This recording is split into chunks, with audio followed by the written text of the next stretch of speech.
Hello again. I rather suspect that the name of Cara Spears Holtgreen will not be a familiar one to most viewers. Her life and death, though, serve to underline the folly of trying to force through policies which are predicated on the dogma that men and women are the same and that only cultural prejudices prevent women from doing everything which men do. In the mid-1990s, different branches of the United States Armed Forces were vying with each other to see who could be most progressive when it came to putting women into combat roles. The Air Force and Navy were particularly keen to see how far they could go in this respect. Their enthusiasm had lethal consequences because following the dictates of a fashionable ideology rather than observing and obeying the demands of common sense seldom ends well.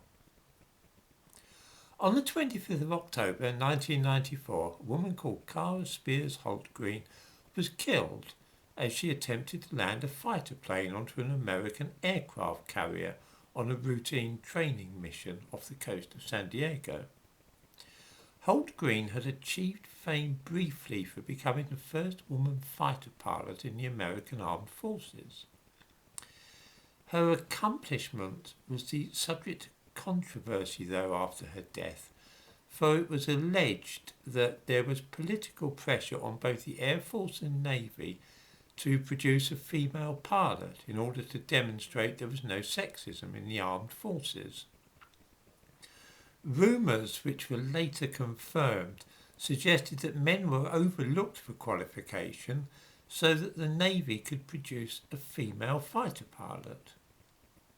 Holtgreen had failed her first test, and there were those who said she was not of sufficiently high calibre to be a pilot landing aircraft on the decks of an aircraft carrier.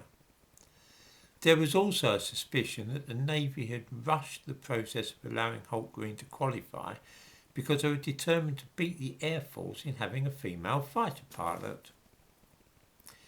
As usual, I give links in the description to this video for those who wish to look more closely at the topic which I am discussing, including a very revealing one about Cara Holtgreen's death.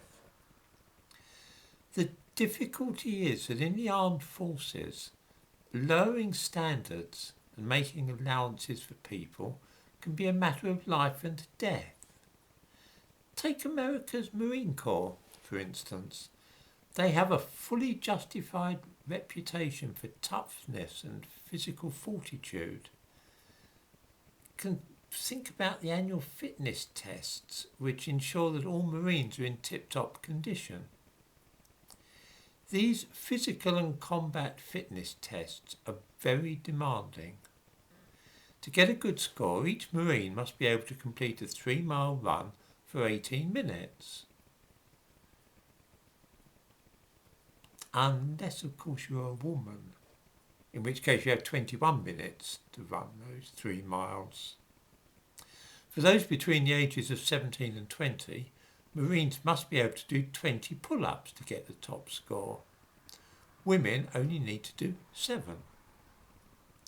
See the problem here?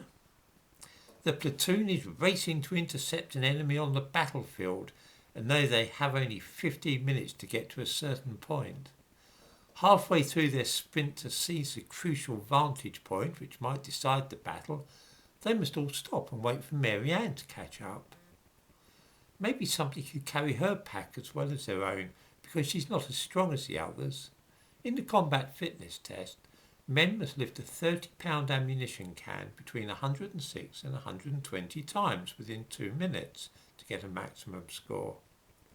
Women must lift the can between 66 and 75 times to reach the top of the scale. The point I'm making is that all the equality is an artfully constructed illusion. There is no equality at all. Women remain smaller and weaker than men on the whole, and everything has to be scaled down for them. The problem will come if American and British soldiers face an enemy on the battlefield which does not subscribe to this nonsense. Their all-male forces will very likely be stronger, faster and more aggressive than the men and women on our side. It is the same in the British police force. At one time, police officers patrolling the streets of London had to be at least 5'10" tall. In the English city of Nottingham, the minimum height was 6 feet. In most police forces, ex-servicemen were preferred. There was good reason for this. If a gang of hooligans are wreaking havoc, they might be discouraged to meet a couple of 6-foot-tall former soldiers with a no-nonsense attitude. Just what you need on a Saturday night when the pubs are closing.